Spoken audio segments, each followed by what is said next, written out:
Hey everybody, today we're going to be learning about how to make a mask out of paper. And this is just one of the ways you can make a mask out of paper. If you do a little research, just type it into Google. There's about 100,000 ways to do it, but this is just one easy peasy way and I think you may enjoy it. It's pretty versatile.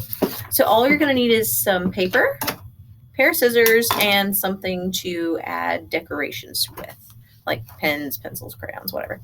So I'm going to take this here piece of paper. And all I'm going to do is hold it upright, portrait style, and fold it into hot dog length. It doesn't have to be perfect. Just get it as close as you can. Okay. I'm going to do it one more time, getting it even skinnier.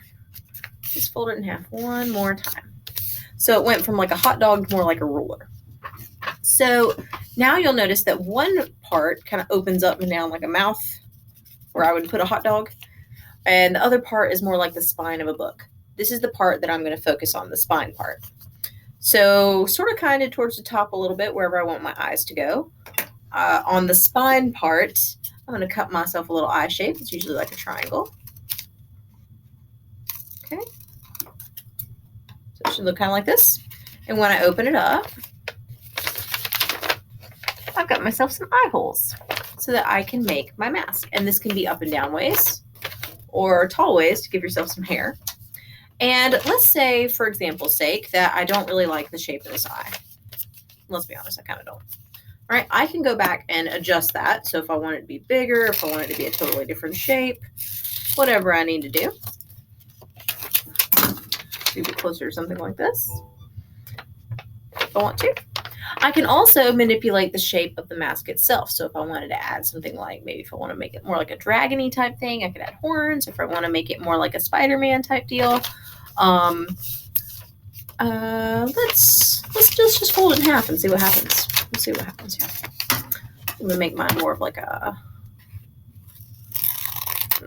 make mine like a monster-y type thing with some little gargoyle-y horns. And let's give it some warbly stuff on the bottom, make it look sort of like teeth maybe. All right, open it up. Da-da-da. I could also add things like a nose or a mouth or whatever I want to do here.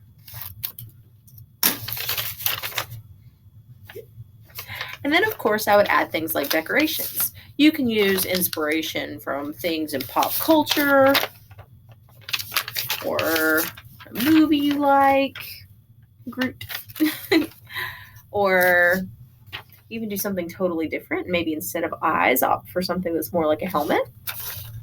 You could also do something kind of superhero-y. And the cool thing about most of these masks is, depending on the medium you use, like if you don't use something that bleeds through like markers, these are even reversible. And you can do whatever shape you want. So this is something that can be done a variety of ways, and I hope that you explore all different ways of mask making.